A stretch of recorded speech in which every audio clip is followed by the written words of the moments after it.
देखो यार, अगर तुम लोग लूचा रेसलर्स को पसंद करते हो तो ये वीडियो तुम्हारे लिए होने वाली है, क्योंकि गाइज एडब्ल्यू के multiple Lucha superstar possibly company को बहुत ही जल्द लीव करने वाले गए। सीएम पंक के बैक स्टेज पर सौरभ के साथ बिहेवियर को लेकर सौरभ स्ट्रिकलैंड का काफी बड़ा स्टेटमेंट आ चुका है। एनजेपीडब्ल्यू का एक बड़ा सुपरस्टार एनजेपीडब्ल्यू से इंजरी की वजह से रिटायर हो चुका है। मोटर सिटी मशीन गन के साथ टीएनए की एक और बड़ी सुपरस्टार कंपनी को ऑफिशियली लीव कर रही है। मैट हार्डी के एडब्ल्यू में कॉन्ट्रैक्ट नेगोशिएशन को लेकर हार्डी का काफी बड़ा स्टेटमेंट आ चुका है। तो गाइज वहीं केनी ओमेगा के एडब्ल्यू पर रिटर्न करने को लेकर टोनी खान की तरफ से काफी बड़ी अपडेट आ रही है। तो गाइज चलिए बिना किसी देरी के शुरू करते हैं इस वीडियो को, और सबसे पहले बात करेंगे best in the world CM Punk की। वेल गाइज ये बात तो हम सभी लोगों को मालूम है, जब सीएम पंक एडब्ल्यू कंपनी पर काम किया करते थे तो गाइज सीएम पंक के ऑन स्क्रीन से ज्यादा सीएम पंक के बैक स्टेज बिहेवियर को लेकर आए दिन कोई ना कोई रिपोर्ट आया करती थी। और गाइज एंड में यहाँ पर सीएम पंक के बैक स्टेज ब्रॉल के वजह से ही पंक को लात मारकर कंपनी से बाहर किया गया। बट गाइज यहीं अभी हफ्ते एडब्ल्यू के one of the biggest superstar Saurabh Strickland ने उनके लेटेस्ट इंटरव्यू के अंदर सीएम पंक के साथ उनके इंटरेक्शन को लेकर बात की गई, जहां पर सौरभ का ये कहना है कि वैसे तो सौरभ यहां पर सीएम पंक से ज्यादा बार नहीं मिले गए, बट गाइज जब यहां पर सौरभ ने एडब्ल्यू कंपनी को इनिशियली ज्वाइन किया था तो गाइज एक टाइम पर एडब्ल्यू के बैक स्टेज के ऊपर सौरभ स्ट्रिकलैंड के फोटोशॉप के समय सीएम पंक सौरभ के पास आते गए और वो यहां पर काफी फ्रेंडली तरीके से सीएम पंक को एडब्ल्यू कंपनी में वेलकम करते गए। और गाइज यहां पर सौरभ का ये कहना है कि सीएम पंक से सौरभ उनके करियर में पहले कभी भी नहीं मिले थे, बट इसके बावजूद भी जिस तरीके से बैक स्टेज के ऊपर सीएम पंक ने सौरभ को एडब्ल्यू में वेलकम किया था उस चीज को लेकर सौरभ यहां पर काफी हैप्पी थे। और सौरभ हमेशा से एडब्ल्यू के अंदर सीएम पंक के साथ रिंग के अंदर काम करना चाहते थे। और यहां पर अच्छी बात यह है कि सीएम पंक के एडब्ल्यू को लीव करने से पहले एडब्ल्यू के टेलीविजन पर जो सीएम पंक का आखिरी मैच हुआ था उस मैच के अंदर सौरभ को सीएम पंक को फेस करने का मौका मिला था। और गाइस सौरभ यहां पर यही कहना चाहेंगे कि एडब्ल्यू के अंदर भले ही बाकी रेसलर्स के साथ सीएम पंक का जो भी हुआ हो, सीएम पंक और सौरभ के बीच में हमेशा यहां पर काफी बढ़िया रिलेशनशिप रही। और गाइस यहां पर सौरभ ये देखकर बहुत ही ज्यादा खुश है कि फाइनली सीएम पंक दोबारा से रेसलिंग बिजनेस के अंदर काम कर रहे हैं। वेल गाइस ये तो बात हुई सौरभ स्ट्रिकलैंड और सीएम पंक की, बट गाइस चलिए फिलहाल आगे बढ़ते और बात करते हैं मैट हार्डी के एडब्ल्यू को लीव करने की। वेल गाइस ये बात तो मैं आपको ऑलरेडी बता चुका हूं, मैट हार्डी का एडब्ल्यू कॉन्ट्रैक्ट मार्च महीने के एंडिंग पर एक्सपायर होने वाला है। और यहीं हार्डी के कॉन्ट्रैक्ट के एक्सपायर होने के बाद हार्डी के डब्ल्यूडब्ल्यूई पर रिटर्न करने को लेकर काफी सारी रूमर चल रही है। और यहीं अब इन सभी रूमर्स के बाद फाइनली मैट हार्डी ने एडब्ल्यू पर कॉन्ट्रैक्ट नेगोशिएशन को लेकर उनकी तरफ से काफी बड़ी अपडेट दी गई, जहां पर मैट हार्डी ने इस चीज को कंफर्म किया है कि वो यहां पर एडब्ल्यू कंपनी को काफी ज्यादा पसंद करते गए और वो डेफिनेटली एडब्ल्यू कंपनी के साथ स्टे करना चाहते गए। और करंटली एडब्ल्यू और मैट हार्डी के बीच में मैट हार्डी के कॉन्ट्रैक्ट को लेकर नेगोशिएशन चल रहा है। और अगर यहां पर टोनी खान एक सही अमाउंट देते गए तो मैट हार्डी डेफिनेटली एडब्ल्यू कंपनी पर स्टे करेंगे, क्योंकि वो यहां पर एडब्ल्यू के यंगर टैलेंट को हेल्प करना चाहते गए। बट गाइस फिलहाल यहां पर मैट हार्डी ये नहीं बोल सकते गए कि हार्डी एडब्ल्यू के साथ कॉन्ट्रैक्ट साइन करेंगे या नहीं। मतलब ये तो आने वाला टाइम बताएगा कि टोनी खान के ओकाडा, मर्सिडीज मोन और ऑस्प्रे जैसे रेसलर्स को मल्टी मिलियन देने के बाद टोनी खान हार्डी को कितने पैसे देकर साइन करते गए। बट गाइस जहां तक बात रही रेसलर्स के लीव करने की, तो गाइस हार्डी वो इकलौते रेसलर नहीं गए जिसका कॉन्ट्रैक्ट रेसलिंग बिजनेस में मार्च महीने में ओवर हो रहा है।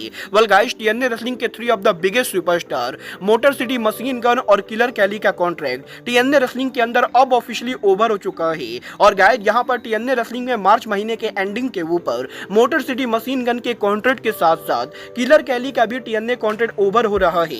और इन तीनों रेसलर्स ने ये डिसाइड कर लिया है कि ये यहां पर टीएनए में न्यू कॉन्ट्रैक्ट साइन ना करके बल्कि ऑफिशियली कंपनी को लीव करने वाले गए। और देखना दिलचस्प होने वाला है कि AEW company motor city machine gun और किलर कैली को साइन करती है या नहीं। वेल आपको क्या लगता है एडब्ल्यू कंपनी को मोटर सिटी मशीन गन और किलर कैली को साइन करना चाहिए या नहीं?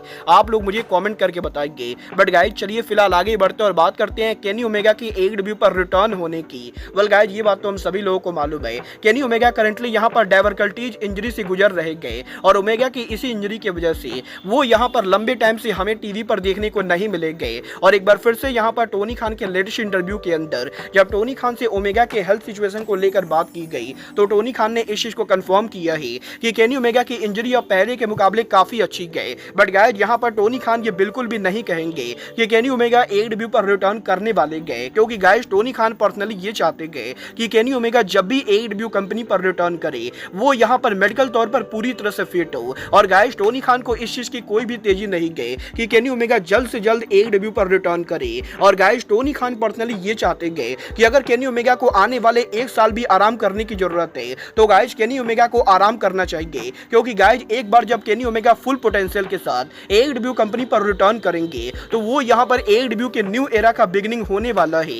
और गाइस टोनी खान का ये कहना है कि केनी ओमेगा फिलहाल तो AEW पर रिटर्न नहीं करने वाले गए, मतलब ये तो आने वाला टाइम बताएगा कि ओमेगा AEW कंपनी पर फाइनल रिटर्न कब करते गए। बट गाइस जहां तक बात रही इंजरी की, तो गाइस अब मैं आपको बता दूं NJPW के न्यू बिगिनिंग ओसाका पे पर व्यू के ऊपर जब विल ऑस्प्रे के NJPW में आखिरी मैच के अंदर विल ऑस्प्रे ने 20 साल के बाद पहली बार NJPW के अंदर स्टील केज मैच में यहां पर बुलेट क्लब को फेस किया था। तो गाइस उस मैच के अंदर विल ऑस्प्रे को तो हार का सामना करना पड़ा था, बट गाइस विल ऑस्प्रे के राइवल टीम बुलेट क्लब के मैच को जीत जाने के बाद बुलेट क्लब के मल्टीपल रेसलर्स को इंजरी हुई थी। और guys David Finn, Gabriel Kidd और एलेक्स कॉगलिन सहित 3 रेसलर यहां पर उस मैच के अंदर इंजर्ड हुए थे।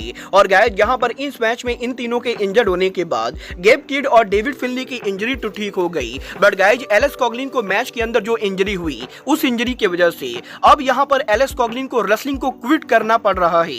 और गाइस यहां पर मात्र 30 साल की उम्र के अंदर एलेक्स कॉगलिन के नेक इंजरी की वजह से डॉक्टर्स ने एलेक्स कॉगलिन को यह बिल्कुल ही क्लियर कर दिया है कि वो यहां पर रेसलिंग अब और नहीं कर सकते गए, और अगर वो यहां पर रेसलिंग करने का खतरा लेते गए तो गाइस एलेक्स कॉगलिन के रिंग के अंदर जान जा सकती गए। और गाइस यहां पर अनफॉर्चुनेट मेडिकल रीजन की वजह से मात्र यहां पर 30 साल की उम्र के अंदर एलेक्स कॉगलिन अब यहां पर रेसलिंग से रिटायर हो रहे गए। और गाइस एलेक्स कॉगलिन ने खुद ये कंफर्म कर दिया है कि NJPW के स्टील केज मैच के अंदर एलेक्स कॉगलिन को जो इंजरी हुई थी वो इंजरी एलेक्स कॉगलिन के करियर को खत्म कर रही गए, और वो यहां पर परमानेंटली अब रेसलिंग बिजनेस से रिटायर हो रहे गए, जो कि मेरे हिसाब से बहुत ही गलत बात है। वेल गाइस अब मैं तो यही होप कर सकता हूं कि शायद यहां पर एक दिन एलेक्स कॉगलिन की ये इंजरी ठीक होगी और शायद वो भी यहां पर सीएम पंक और एज की तरह 5 से 10 सालों के बाद रेसलिंग बिजनेस के ऊपर उनका रिटर्न करेंगे। बट गाइस जहां तक बात रही रिटर्न करने की, तो गाइस अब मैं आपको बता दूं AEW की farmer partner in promotion Lucha Libre triple A के हेड बुकर कोनन ने इस चीज को कंफर्म कर दिया है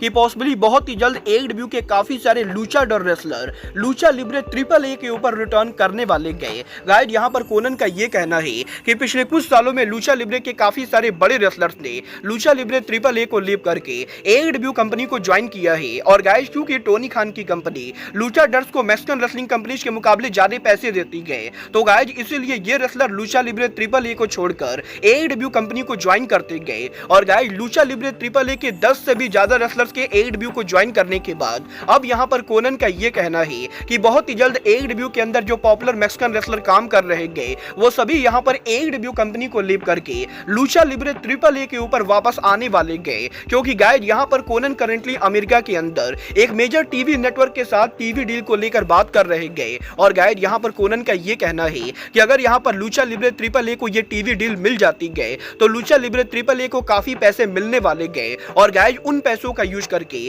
कोनन यहां पर पॉपुलर मैक्सिकन रेसलर्स को AEW के निकालकर दोबारा से ट्रिपल ए के अंदर वापस लाएंगे। क्योंकि गाइस टोनी खान ने लूचाडोर रेसलर्स को साइन तो कर लिया है, बट AEW के अंदर ये सभी रेसलर आज के टाइम पर जॉबर की तरह काम कर रहे गए। और जो रेसलर एक टाइम में मैक्सिको में ड्रॉ हुआ करते थे उनको यहां पर टोनी खान की कंपनी जॉबर की तरह यूज कर रही गए। और ये रेसलर AEW पर सिर्फ इसलिए काम कर रहे गए क्योंकि टोनी खान की कंपनी ज्यादा पैसे देती गए। बट गाइस एक बार जब लूचा लिब्रे ट्रिपल ए को अमेरिका के अंदर मेजर टीवी डील से पैसे मिलेंगे तो guys Lucha Libre triple A इन सभी रेसलर्स को अपने कंपनी पर वापस आने का ऑफर देगी। और गाइस इन रेसलर्स को ये बढ़िया से मालूम है कि लूचा लिब्रे ट्रिपल ए के अंदर AEW के मुकाबले लूचाडोर रेसलर्स को बढ़िया बुकिंग मिलेगी। और गाइस कोनन इस चीज को लेकर 100% श्योर है कि बहुत ही जल्द अमेरिका के अंदर ट्रिपल ए को मेजर टीवी डील मिलने वाली गए। और वो यहां पर इस टीवी डील के पैसों का यूज करके लूचाडोर रेसलर्स को AEW से वापस ट्रिपल ए में लाने वाले गए। वेल गाइस मैं इस चीज की गारंटी दे सकता हूं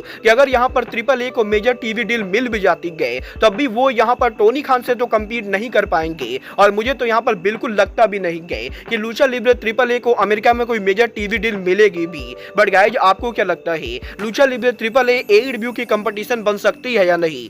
आप लोग मुझे कमेंट करके बताइए। बट गाइस अब आज के इस वीडियो में बस इतना ही। मैं मिलता हूं आपसे अपने अगले वीडियो में। बट गाइस तब तक के लिए good bye, good night and bang.